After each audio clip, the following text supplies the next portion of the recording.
People are vastly underestimating the power of the technology. And the reason they're underestimating it, and I don't mean this critically, I don't mean to sound like a jerk about it. You also need to have next level curiosity right now. So one of our values at the agency is be curious. And I've sort of like modified that to people to say, now's the time to be more curious, right? Like being curious all the time is sort of a standard thing that you should always do. But right now you need to be more curious. You need to assume that the models are much more powerful than you've been currently utilizing. This video has been brought to you by the PM Insider. Product managers, are you ready to take your skills to the next level with AI? The AI for Product Management course by the PM Insider teaches you how to harness the power of AI, even if you don't write code. Get 15% off when you use the code SWIFT15 at checkout. That's 15% off with the code SWIFT15 at thepminsider.com. Thanks, PM Insider. Hi, everyone. Carolyn here, and this is Swift Start Go. Before we dive in, you may have noticed, if you're watching this on YouTube, that we don't have any video today. We had some technical difficulties that we were unable to fix, and we're really sorry for the confusion, but it's a really stellar interview today with Andrew Eklund, who's the CEO and founder of Ciceron, a digital agency here in the Twin Cities. So please sit back, relax, and just try to envision the beach he's on in the Caribbean. All right. Thanks, everybody. Bye. Hello, everybody, and welcome back to Swift Start Go, your favorite AI podcast where we talk with AI experts about anything they want, honestly. But Andrew, you don't appear to be in your office. Can you explain what's going on behind you or where you are right now? Yeah, sure. This does not look like St. Paul, Minnesota. No, it doesn't. Oh, There's interesting. no snow. There's no cold winds, or like there's leaves on the trees. It seems really confusing. Correct. What are you doing, man? Well, I am down in Cabo, Mexico, and we come down here every year, and it's another perfect day in paradise. And I think you said you wanted to have proof that there's a beach. There is a beach. It's over there.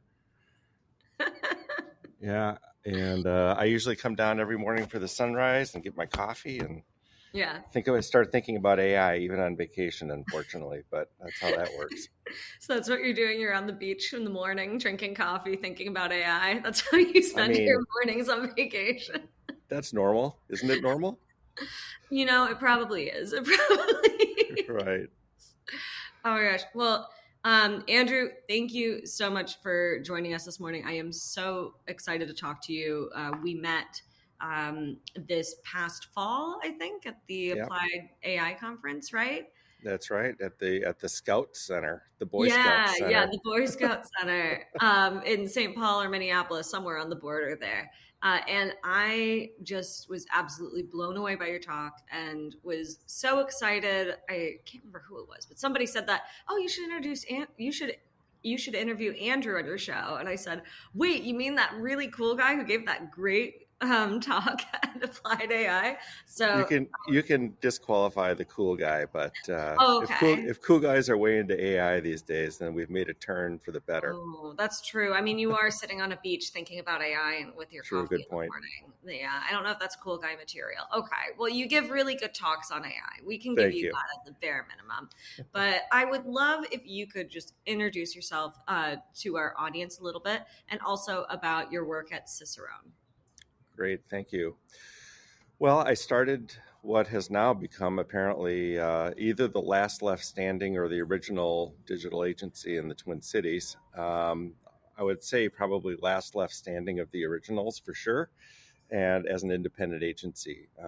I started it in 1995. I was a 26-year-old kid.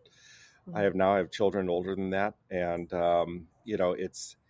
it was at the dawn of the internet. And so, I've spent 30 years of my life both being disrupted and disrupting. And, that's just sort of what the agency is known for is, it's one of those things where colloquially they may say, what's Ciceron working on right now? Because that's probably what we're going to be doing in the next couple of years.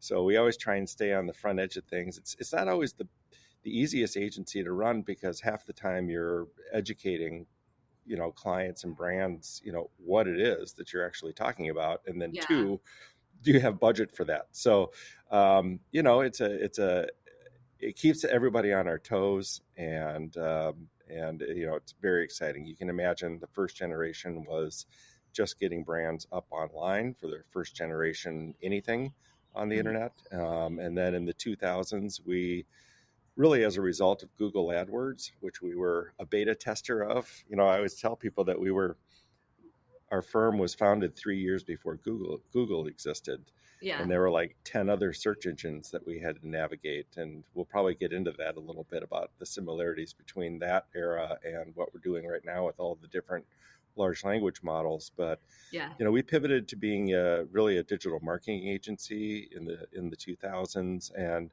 have really stuck on those rails since then. And so we're a digital media agency that has a real strong innovation practice. We're constantly looking for new ways to do things, and use data better to essentially deliver brands to people who actually want to hear from those brands. And so there's this weird catch 22 in the work that we do, and that is that we're trying to be as hyper targeted as we can to our clients, and these AI tools are really amazing for that.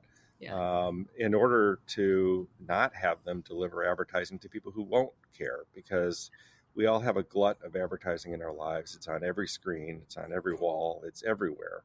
Yeah. And that just tells me that we've done a poor job of targeting. We as an industry, even though we talk about it all the time, we don't really deliver it because of a whole bunch of different reasons. But oftentimes it's just because the tools haven't existed to do it at scale, and really with a commitment towards an empathetic commitment towards delivering less advertising in the world.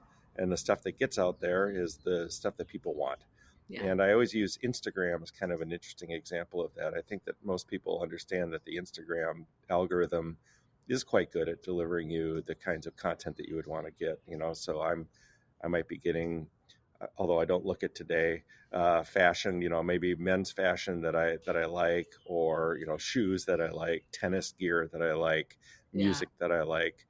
And I would say that Instagram in particular is a good example of sort of the early stages of what I would consider to be an optimal environment. So, and again, to get back to AI allows us to process huge amounts of data, not just audience data, but sentiment data, the ability to truly understand people. And I know we'll talk about that in a minute. And so it could be a golden age if we choose to do it. And that's kind of my catch-all around AI in general is great things can happen if we decide to use it. So, if we decide to use it for the right reasons.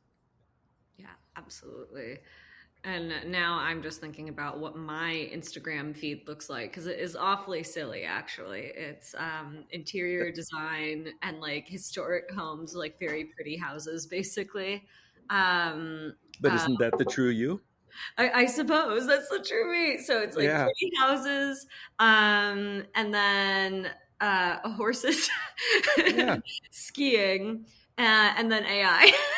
I think I like what I just heard you say was you have advertising for horses skiing, and I think there's a very very small market for that. And if you get targeted advertising for horses skiing, then they've No, done their job. no, horses and skiing. Though I there is a know. thing, but there is ski joring. I'm sure you've seen the Yeah, videos of. Well, maybe this is just my Instagram feed of people skiing behind horses and having horses pull them along I love and do that. tricks. Yeah, so I get a lot of those videos as well.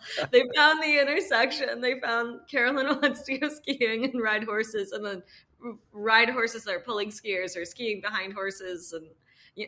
Well, I can tell you that the one brand in the world that does that are very happy that they found you.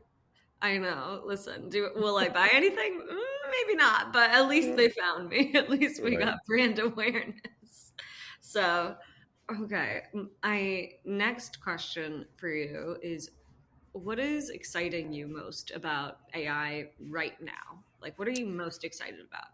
Well, I mean, it's hard not to get terribly excited about just watching these giant behemoth brands, Hmm. like a Google of the world and Microsofts, and well, anybody who's launching a large language model, Meta, just kind of have to compete in real time against each other in a way that is, in at least the way they stated, is sort of a do or die situation.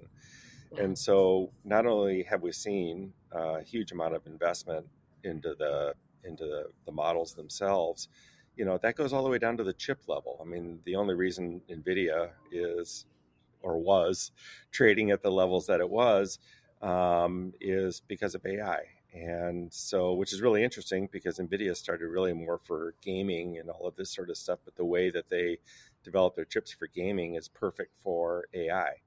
And so I think just watching the rapid advancement of the models themselves and watching these big behemoths sort of go at it is really fascinating. And then secondarily is you get these weird geopolitical things that happen, like Yeah. DeepSeek out of China coming into play.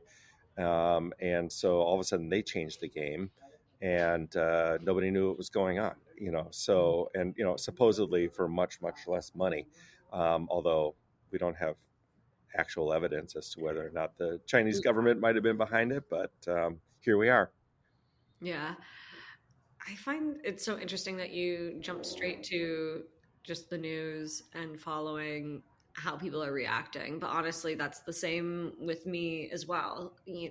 Just, it's really interesting to watch these itty bitty startups or these larger startups try to make these big behemoths dance, right? Try to figure out how to Yeah. tap dance You and get rid know, of all these ants that are encroaching on them, right? and what's interesting too about it, I think you're asking what's interesting to observe. What's interesting to observe is a lot of the large companies, take like a Salesforce as an example. Certainly you can take Microsoft and Google as examples, where it's almost as though they're trying to jam the AI into their existing product lines, which makes sense, right? I mean, your Google, you've got the Google Work Suite, you've got, all these where all the documents are made. You've got Microsoft with Dynamics, and so it's. I don't know if the metaphor has quite made the flip where they have to make their products like the AI. They're trying to make the AI like the products, and Right. so one of my concerns is just that brands are going to start to default to whatever the AI that gets integrated with their platforms is. And as we talked about last week at the event, the Applied AI event, Hmm. a lot of brands are making some fairly serious compromises on the capabilities of the AI that they're using simply because it integrates with what they have, whether it's the best one or not the best one. So, I benchmark a lot and I try and bring some independence to my clients because I'm not convinced that Gemini um, you know, or Llama or the other ones are the best models. And so I don't like making compromises on solutions like that. I like picking the best ones. Yeah, absolutely.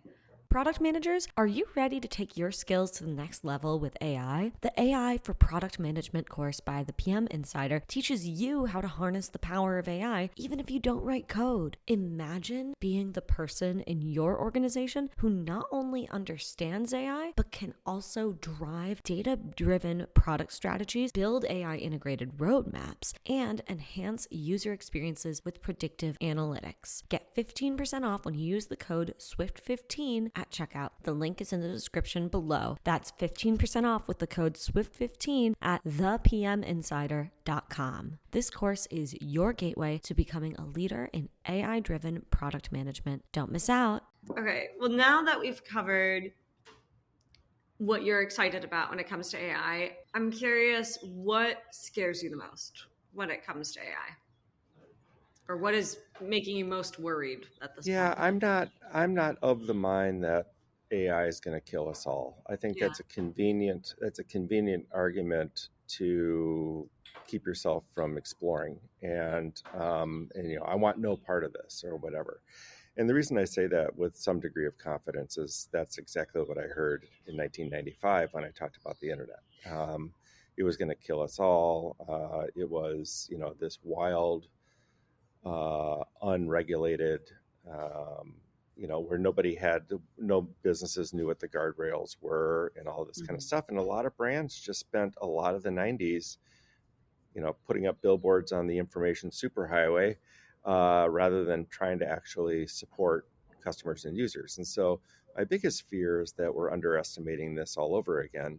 and that brands use fear as their primary motivator, or they let the lawyers sort of run the show, where at the same time there are challenger brands that are out there, startups and so forth, that say, well, we're going to do this in an unfettered fashion and provide them a real race. And so my hope always is that brands that are great lean into the technology so they can continue to be great.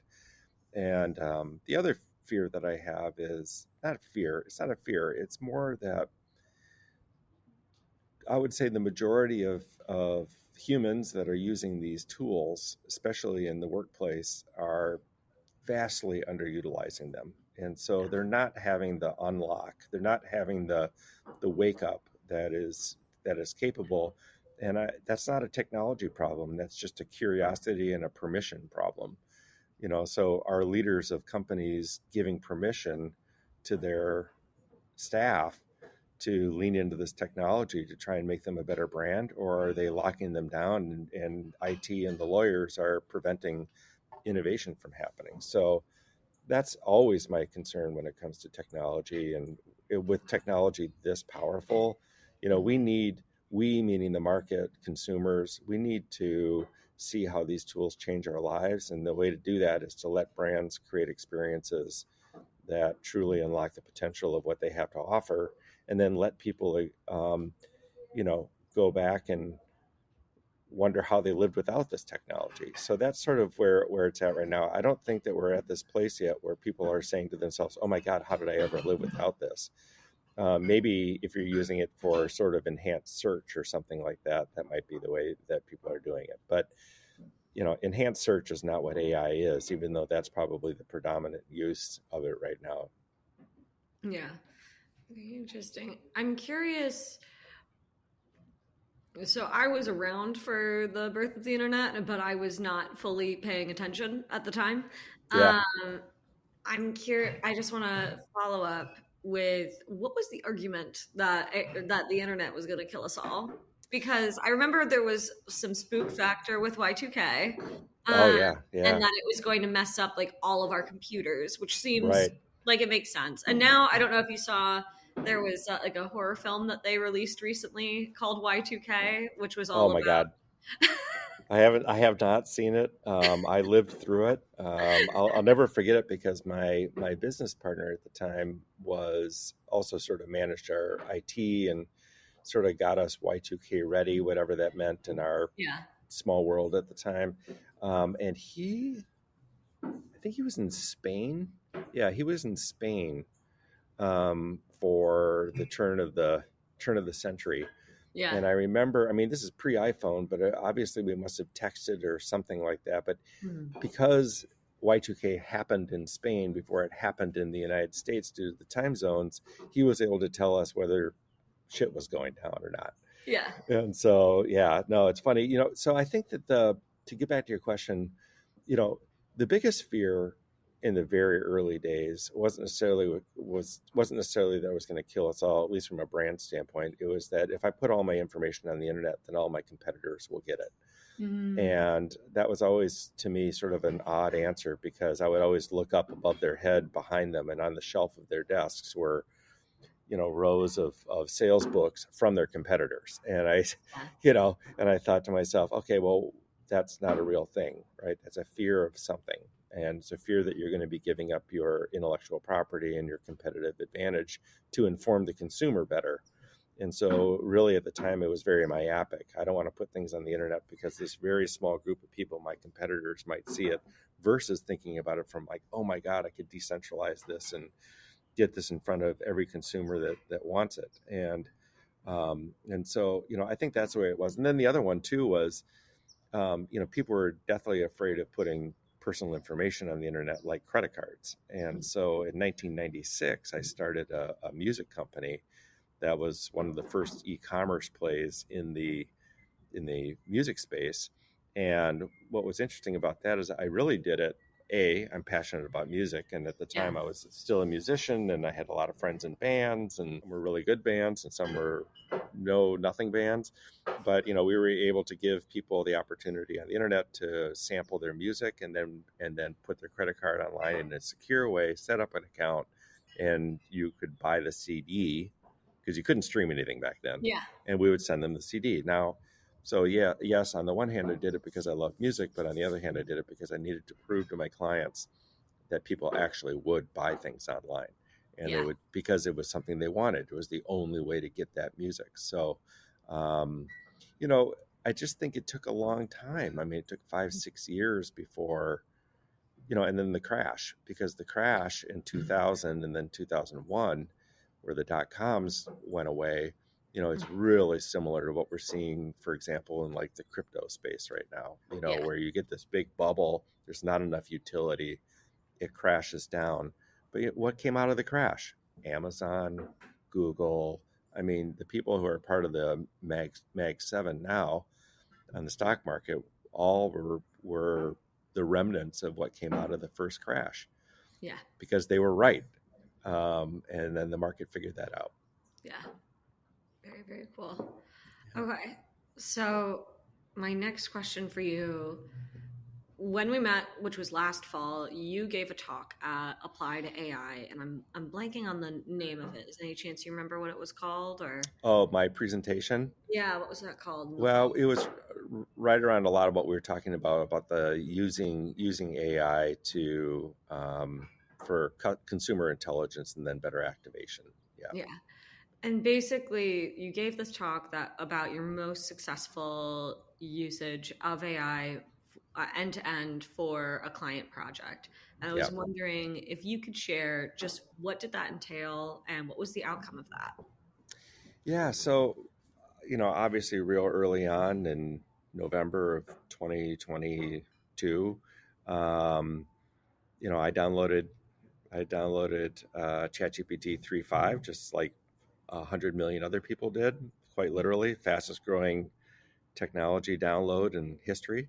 Yep. And started playing with it. And what I realized pretty quickly was I was working on a client, and this is in an industry that I didn't know well yet. And I was trying to learn everything I could. And they have a very, very, I'm not going to name their name, but they have a very niche market in the forest business. So they're trying to pursue people who are own forest land over 40 acres. It's like layers and layers and layers of qualification. A very specific client. Very specific, right? Exactly. And what I realized was that all of their salespeople were at that time not recording every one of their sales calls, but were at least gathering notes around all of their sales calls. And all of those notes were sitting in Salesforce.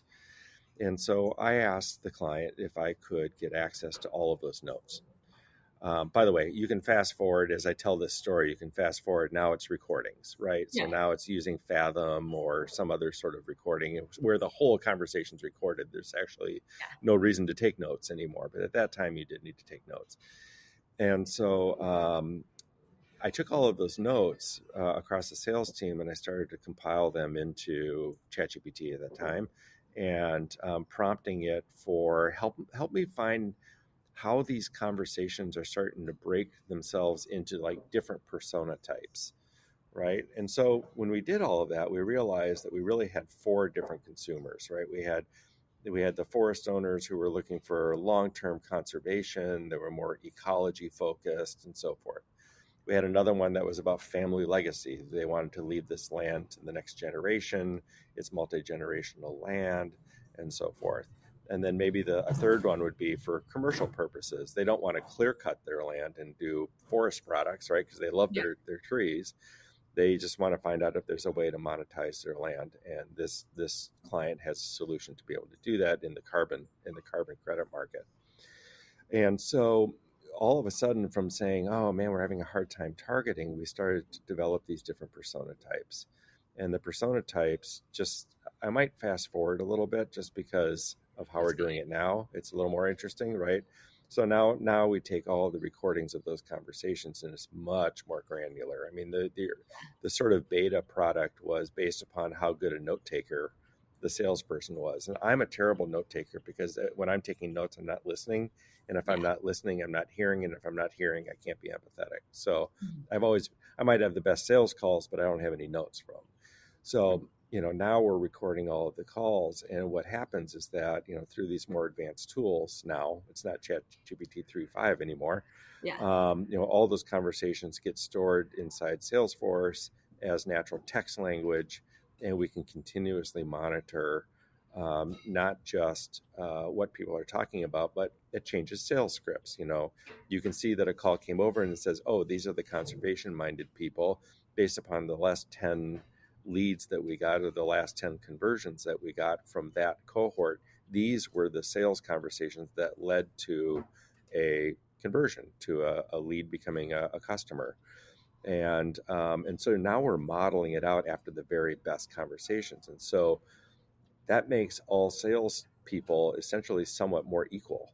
It doesn't turn a bad salesperson into a good salesperson necessarily, but it gives at least a salesperson that may not be experienced as the person sitting next to them all the advantages of the person sitting next to them, meaning, all that. And then finally, I said we're a media shop.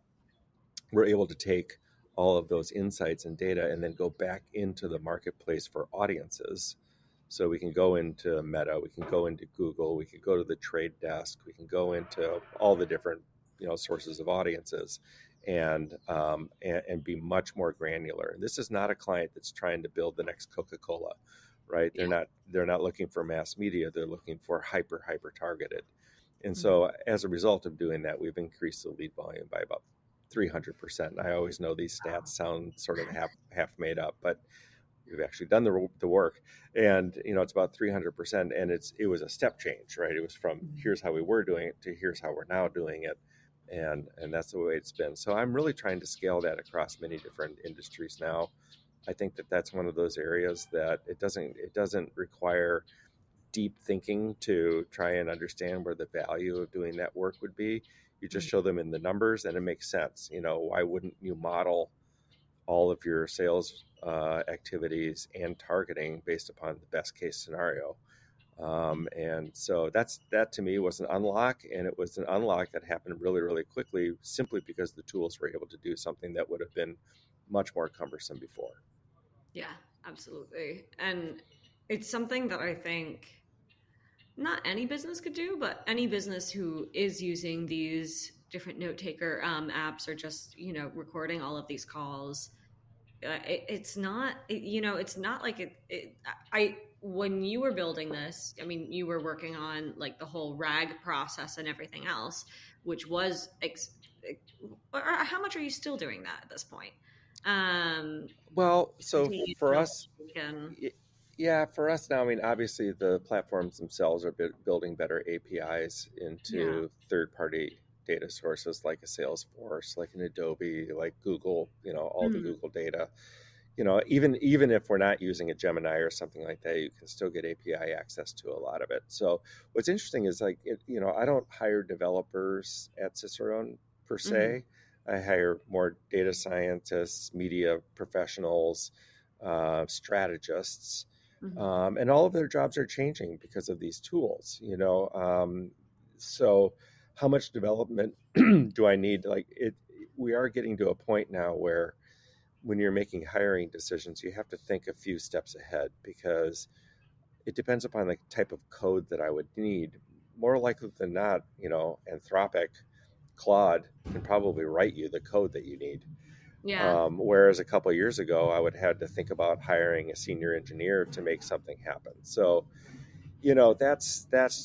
that's where I'm at right now in terms of the make or hire side of it, is that the tools themselves are creating opportunities for small businesses to be able to add, expert level, coders on staff without having to hire. And so that doesn't mean that anybody loses their jobs. It just means that there's not a new job that's open that maybe would have in the past. Interesting. So rather than somebody coming in with completely new skills, it's a already existing kind of a role with more things added onto it. Is that what you mean? Yeah. Well, I mean, I told my staff, 2 years ago, I said, we have to onboard these tools, and I want each of you to do it individually yourself. And, not to be like scary, I tell them, I just say, someday you're going to wake up and you're going to get your first cup of coffee and you're going to fire up your laptop, and there's going to be a new button when you log into the platform that you work in every day. And the button's going to say, automate my job. And I tell them, I said, I highly recommend you click it, and not be afraid of it. And the reason I say that is that there's no stopping the whole world from clicking that button. So you're going to need to, it's a constant state of upskilling your own jobs. And I think my job as a leader of an organization right now is to give people the permission to do that, as well as to say, look, we can't stop. Technology has never gone backwards. All the different things that I've seen, whether it's the internet or e-commerce or streaming or social platforms, all of this, they never go backwards. Some go out of, nobody's using MySpace as far as I know, right? So yes, they come and go, but on the macro, the new step change is the new step change. And that means that my folks and myself as an individual, we need to look at everything that we've done previously and say, okay, well, how can I become an augmented version of myself in using these tools so that I can free up my brain space, my passions, my time to almost concentrate 100% of your time on the things that you really, truly love. Yeah. And if you love operating software, you might want to rethink that. Or that if you ever wanted to move jobs, and I understand people do this all the time, move jobs, but do you want to work for a company that will continuously have your skill mastery in place, which means they're not innovating? Or would you rather work for an innovative company that is really flexible and is trying to be a part of the new economy of these tools? I'm going to guess that most people are going to choose the latter. Now, there might be some people my age who want to retire in the next 5 years and say, hey, I can write this thing out and then it doesn't matter anymore. And that, by the way, is a perfectly legitimate response. Yeah. I've got like 50 questions I could ask you, but I'm going to stay on task. So last week we met again in person at another applied AI event. But this time it was all you. It wasn't the conference with everybody else there. It was just you giving a talk on AI level 200, which basically covered a lot of ground. But the concept for the talk, from what I understand, was you trying to showcase, now that you have learned how to use ChatGPT pretty well and maybe a few other tools, what's the next level? What are the cool new things that you're able to do? Right. Now, I could probably ask you like 8, 20, 50 different questions about everything you talked about because it was extensive and we had pages and pages and pages of slides to go through. But I'm curious, what was the biggest takeaway that you hope people got from that talk? Yeah, we're living through an exponential age. This only happens a few times in our lifetimes, and it gets compressed over centuries, right? Industrialization and the car and all of this at the turn of the 20th century, took decades to sort of like become a almost like early automation, right? And so we're doing that again right now, and we are entering into an exponential age. So what does an exponential age mean in that sense? Well, exponentiality is the classic, I can use it because it's a Minnesota-based podcast, right? But the hockey stick curve, right, where it goes flat and then it just goes up higher. And you can see this in the processing power and then the advancements of the new AI, right? So, ChatGPT, the current version of ChatGPT, the 4.5 version, is exponentially better than what 3.5 was. By factors of millions and billions. And so when I talk about level 200, if you think of level 100 as sort of like using it as an enhanced search product, instead of going to Google, you go to ChatGPT and you ask and you get the answer, which in and of itself is sort of a revolutionary thing, but it's also sort of surface level. So if you can train yourself just to go to the next thing, the level 200, you're already a stair step much higher because you're on the exponential curve. It's not a little It's not a little incline. And so what I'm really trying to teach people and work with people on and discover case studies around is what's that level 200 thing that you're doing. So for example, I think the example that I gave to you about you're already recording all of your conversations that you're having. Maybe it's in a customer service center, or maybe it's in a sales organization, or your own meetings that you have internally. Everybody is using these for note taking, and then a project manager or somebody else, an account person, can click a button at the end of the meeting and it says summarize notes and Mm-hmm. gets distributed to everybody, and we go on. Well, that's level 100, right? Because you didn't really change your processes that you did. You just added some efficiencies to one part of the process. What you and I talked about earlier about mining all of those conversations for actual intelligence.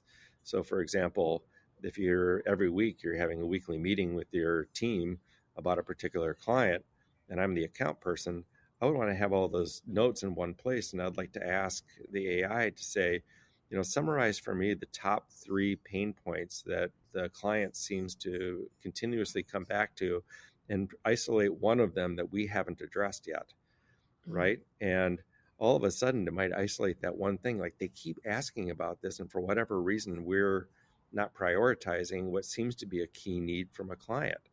And maybe it's because it's inconvenient for us, maybe because we think it's not in budget, maybe there's all sorts of reasons that somebody might ignore that. It takes you off your timeline. In client service business, there's something that come in every day. But I look at that and I say, oh my gosh, if you're not addressing the one key need that the client keeps expressing to you in their own words, Yeah. and you're not addressing it, that's a miss or a missed opportunity, right? And so I think that there's a new way to start using all of the things that we're currently doing and just step it up one more level.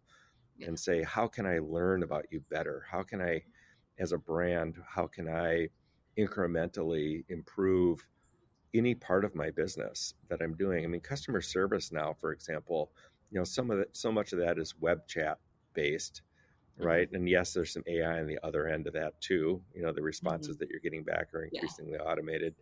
But, even so, any interaction that you're having that way, I'm a Delta Airlines person, and, I call up the phone line and I'm asking questions and different things like that, because I still find that the phone is easier than the app sometimes to get the response that you're looking for, especially if it's a last minute travel thing or whatever.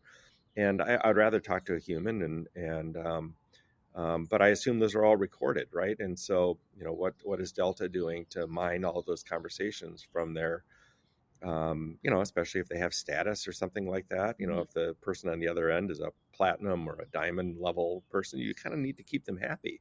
Yeah. And so they're expressing themselves to you. And how are you reverse engineering what the AI is capable of doing into more enhanced, but exponentially enhanced customer experiences? And that to me is a huge unlock that is just sitting there available for everybody right now. Yeah. So those are, it's those kinds of things that we talked about. And then we went down all sorts of rabbit holes because it was a really engaging audience. Oh, yeah. Yeah. And, It was great chatting. yeah, it was great. It was awesome. The other thing too, that I do talk a lot about, we talked about it last week too, was just that, now is not the time to standardize on one LLM. These Yeah. LLMs all do things very differently, right? OpenAI, I wouldn't necessarily say that it does things differently, but because it was first, it has the largest market share. So you have to pay attention to it for that. DeepSeek is fascinating and it's interesting. Claude is really good at coding and being able to do math and a lot of that, even though it has probably one of the softer, more elegant interfaces of all of the LLMs. I've always found that Claude feels, it uses a serif type, and Yeah. it just feels real calming, even though it's the heavier hitter of a lot of them. And then we can't ignore what's happening with XAI and Grok. And I ran some experiments a couple of weeks ago in Santa Fe at some meetings that I ran, and for the agency network that I'm a part of. And then we also did it last week, where I used 3 different LLMs to ask them the same questions and then the audience voted on which response they thought was the best response. And I didn't tell them which LLM they were voting for. Yeah. And in both cases, both last week and in the week before that in Santa Fe, it was like 80% of the people unknowingly selected Grok, Yeah. right, as the best performing LLM in terms of the quality of the response and the detail of the response that it gave.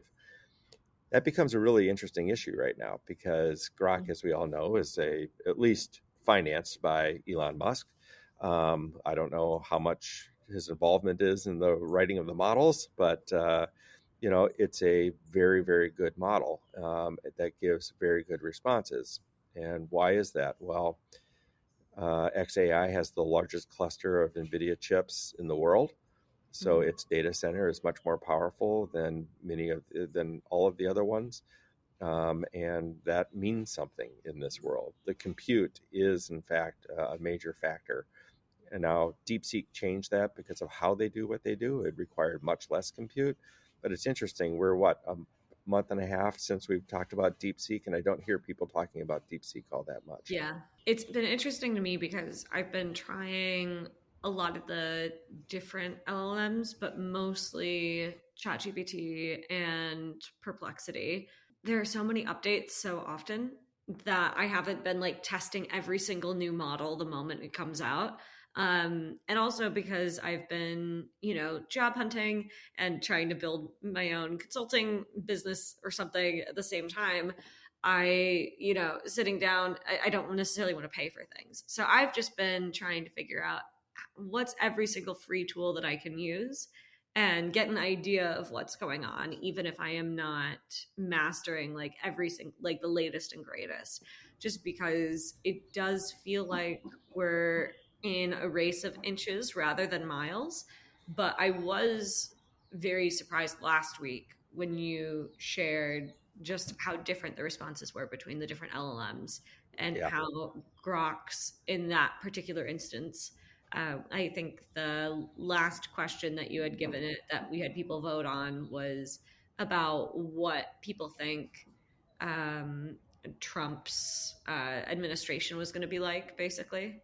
And it was very interesting how Grok really nailed the question there. Yeah. So in that experiment that I first did, I wasn't trying to have any political opinion on the Yeah, administration, right? What I was saying was, it's a group of agency owners. And I said, whether you like the guy or not, this is the economy we're in right now. yeah, And so how do you navigate that? How do you navigate it? What do we see coming down? Which industries do we think are likely to be more successful in this administration versus the previous ones? Which ones have headwinds, which ones have tailwinds, yeah. and all of that. And again, the tools themselves. Now, I prompted it with a lot of stuff, right? So I do believe in the prompts. The prompts are important. You have to know. I do believe that people who know something about something of the subject matter they're researching is going to ask better prompts than those who don't, right? I mean, that seems natural. And so when I did that,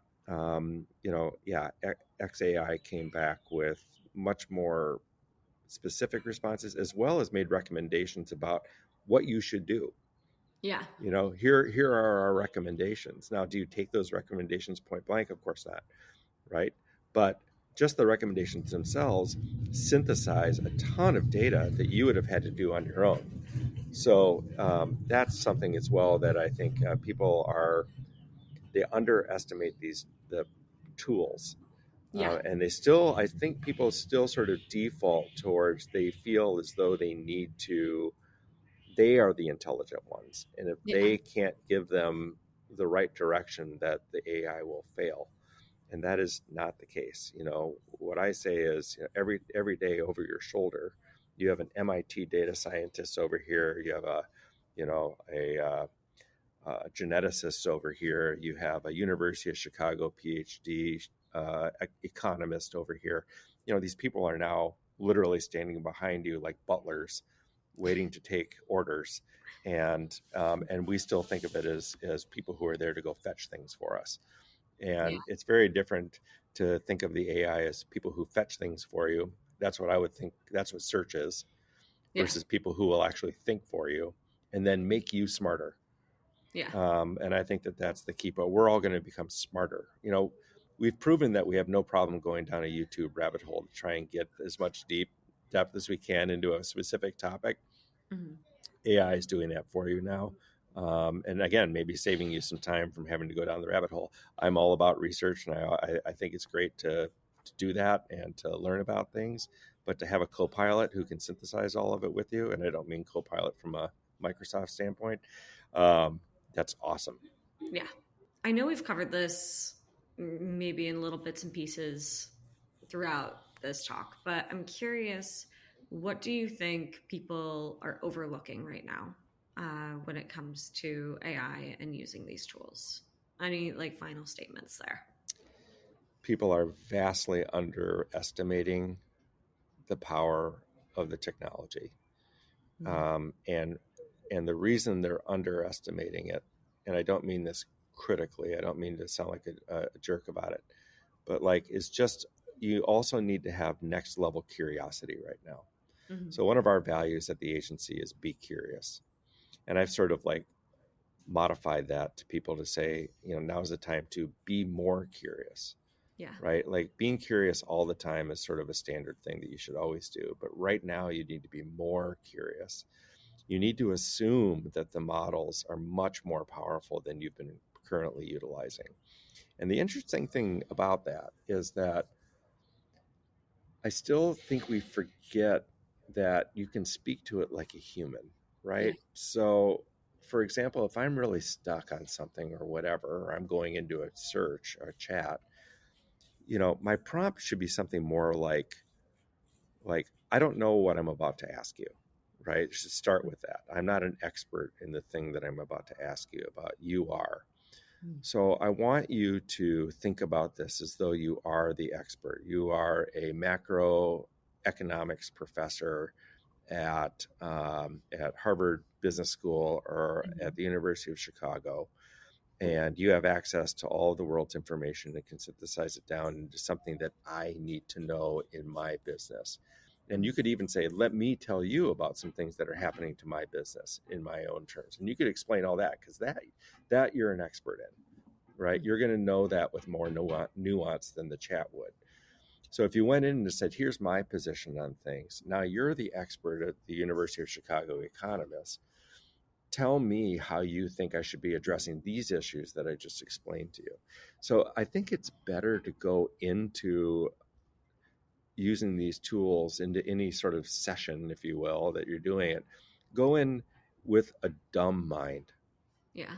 Right? Go into it as though you are stupid, and you're going to tell, so that you have two things: vulnerability and a sort of lack of ego, right?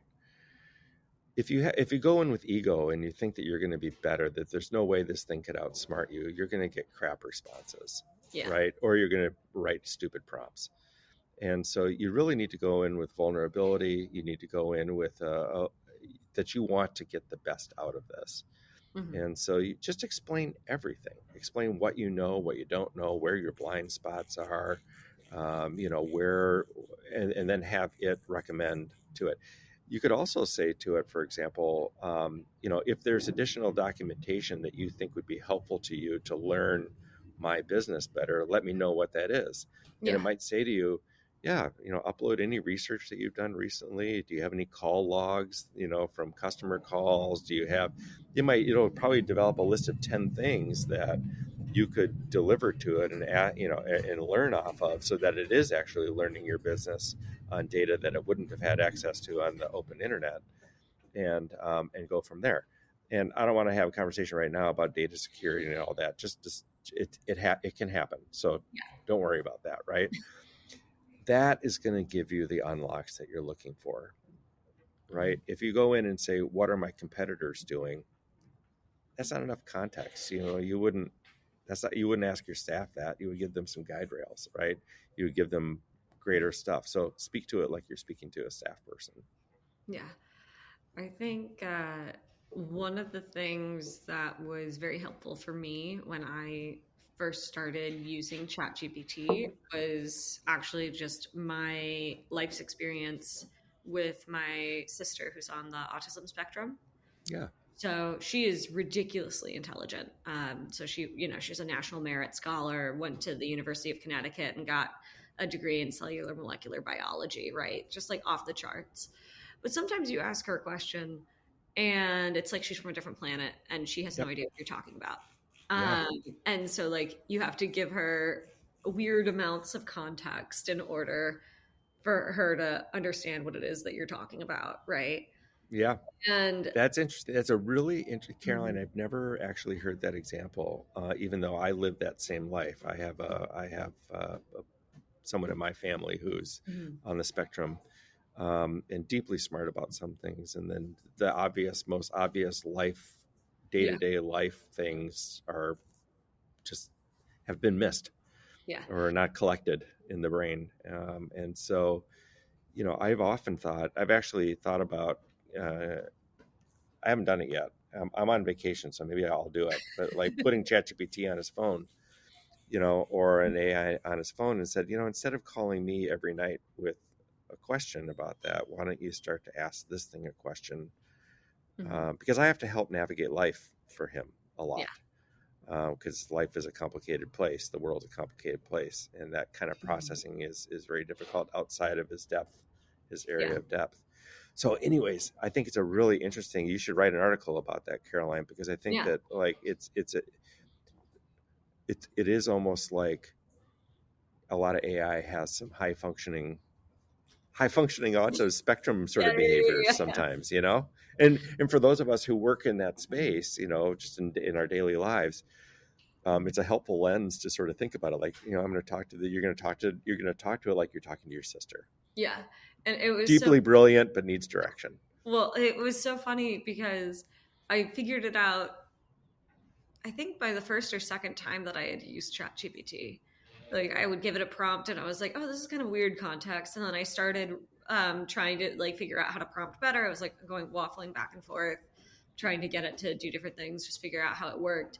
And then I phrased something in a specific way and it worked really well. And I was like, oh, that's how I talk to my sister.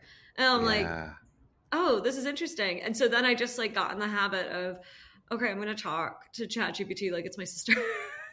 I love that. That's a really cool use case, Yeah, and then you kind of peel back the onion one more layer and you're like, does that make you a better prompter of the yeah, AI than somebody who doesn't have that experience? yeah, But here's the problem. The problem is that this is all natural language based stuff. yeah, And the tools are, as we said, the tools are only as they're the worst they're ever going to be today. yeah, Right. And so if today means that that AI talking to AI is potentially like having a conversation with somebody on the high functioning yeah, spectrum, maybe by next month it's not. yeah, You know what I mean? It can infer what you're asking. It can infer, based upon past chats like this. We talked a lot about this, about it having memory, yeah. that the new tools have memory. So you can come back to it later and it remembers the previous conversations you had, and it can tailor the responses to your life experiences Mhm. and as expressed through prompting or Yeah, conversations that you've had. That's another huge unlock that a Siri can't do, right? A yeah. Siri can't do that, or anybody else. Maybe Siri will in the future, but Well, now uh, Alexa has their AI update. So I don't yeah, have Alexa, so I haven't been able to check to see how good she is. But yeah, I assume that's yeah. Anthropic's Claude in there. That's my assumption since Who knows? Who who knows? knows? Oh gosh. All right. Well, last question. My so we both went to the same alma mater, St. Olaf Yeah, College. you're right. I'm curious if you were speaking to a student right now, what advice you would give them on maybe what to study while in college and what to look for when starting their career now. That is such a great question because I get asked this. I've been asked this my entire career. Because I started the agency 5 years after I graduated from St. Olaf, Yeah. and so people always say, what did you study at St. Olaf to prepare you for a life in the internet? And I said the internet didn't exist when I was in college. Yeah. right? So there was no preparation. And so my answer to that all the time, well, if I were talking to a group of students, which I'm fortunate to get a chance to do pretty regularly, is first of all, I'm a huge proponent for the liberal arts, and I can see that you're probably going to nod. There you go. And because the liberal arts teaches you how to think and teaches you how to be curious. So on any given day at a liberal arts college, you're going from biology to music to math to ancient Russian literature to whatever you've decided to study as a major. But in that day, you've had to use the right side of your brain, the left side of your brain, the center part of your brain. And I personally have always believed that those are the skills you need to function in an advanced society, and at least an advanced economy. And that it also gives you the safety net to be able to change topics without having a panic attack about it. Yeah. And so a lot of people go deep and narrow, right? So you become the very best at one thing. But what happens if AI comes in and knocks you out, that one thing that you're great at, Yeah. right? And now you can't pivot. So I've always been, so I always tell any student, whether they're on the liberal arts or not, make sure you take classes that are outside of your core interests, because deep expertise may get replaced sometime in the future. Secondarily, is I tell young people, please don't use these tools just to cheat. Yeah. Just to write your papers for yourself, because that means that you didn't learn a goddamn thing. And if you didn't learn anything, I don't care how good the AI gets, you can't cheat your way through life, despite the fact that we see people doing it all day long, every day with a measure of success. Yeah. Sometimes becoming the president of the United States. But at any rate, you can choose to filter or not filter that. But that's not first of all, that's not a strong economy. It's not a strong market if everyone's cheating their way to the top. And I think that those skills right now are abundant for young people to be able to cheat and get your way through. But in the long run, you're no better off. In fact, you're going to be way worse off. So use the tools to truly learn, to truly understand.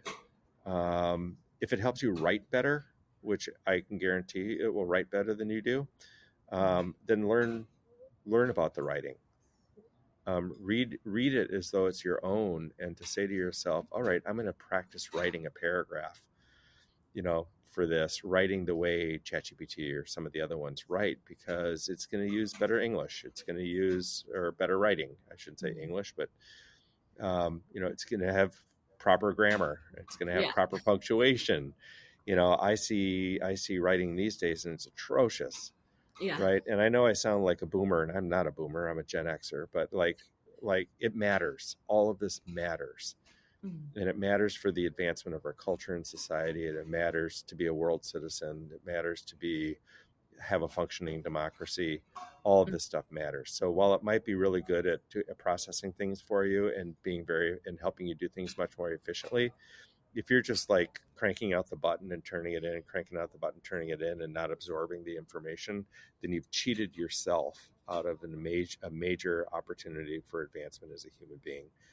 And I think that that's really where, the rubber hits the road on all of this kind of stuff. And if we choose not to do that, if we choose not to learn, and we choose not to do any of this thing, I don't mean to be like conspiratorial about it, but then the robots get to take over because we've given them permission to do it.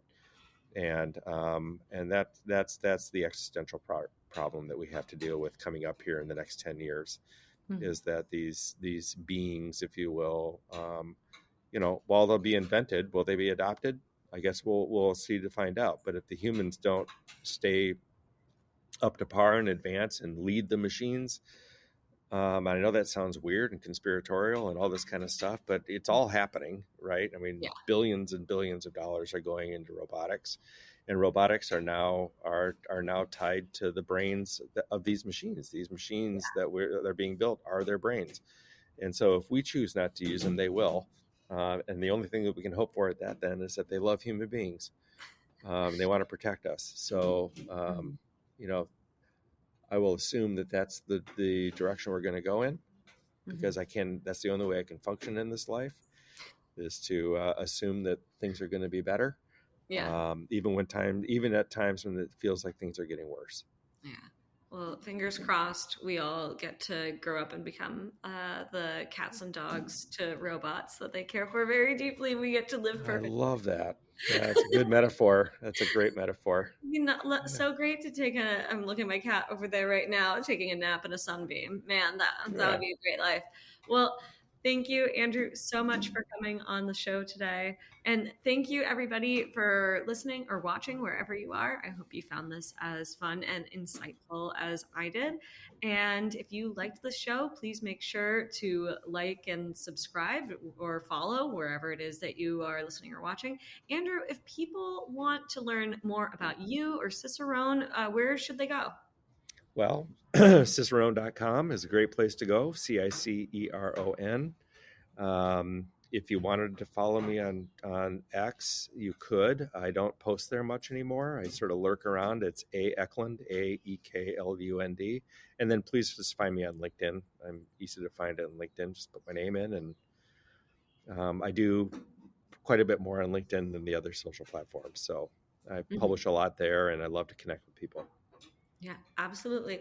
Thank you so much again. And thank you, everybody, and have a great day. Bye. Bye-bye. This video has been brought to you by the PM Insider. Product managers, are you ready to take your skills to the next level with AI? The AI for Product Management course by the PM Insider teaches you how to harness the power of AI, even if you don't write code. Get 15% off when you use the code SWIFT15 at checkout. That's 15% off with the code SWIFT15 at thepminsider.com. Thanks, PM Insider.